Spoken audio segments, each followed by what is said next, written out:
Souffle du 1er juillet 2024, ta vie n'est pas un examen.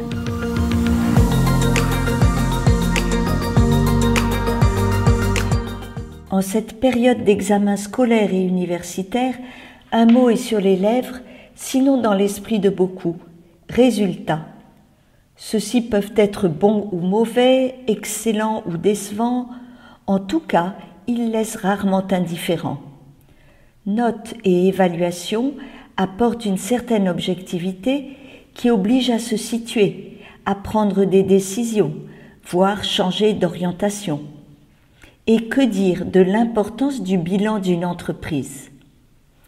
Dans notre vie personnelle comme dans les études et le monde du travail, nous avons besoin aussi de voir le résultat de nos efforts.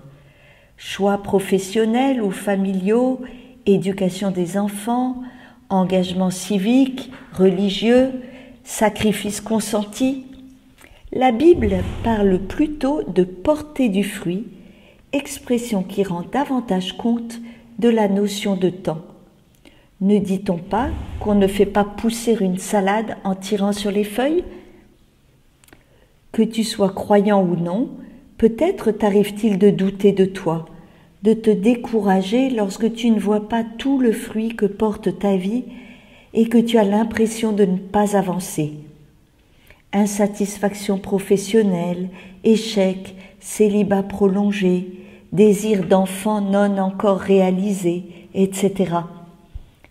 Tenté de penser que tes efforts sont vains, tu murmures avec le prophète Isaïe « Je me suis fatigué pour rien, c'est pour le néant, c'est en pure perte que j'ai usé mes forces. » Aux hommes et aux femmes déçus qui se plaignent à Dieu dans la Bible, le Seigneur répond, comme à Jérémie, « Béni soit l'homme qui met sa foi dans le Seigneur, dont le Seigneur est la confiance. Il sera comme un arbre planté près des eaux, qui pousse vers le courant ses racines. L'année de la sécheresse, il est sans inquiétude, il ne manque pas de porter du fruit. » Voici 3 petits pas pour traverser sereinement les déserts de ta vie. Premièrement, rejette toute tentation de comparaison. Les arbres ne donnent pas tous le même fruit, ni à la même saison, heureusement. Deuxièmement, essaie de faire de cette remise en question un nouveau départ, mais pas seul.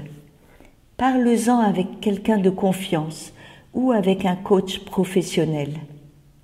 Enfin, mets ta foi et ta confiance dans le Seigneur et écoute-le te dire personnellement.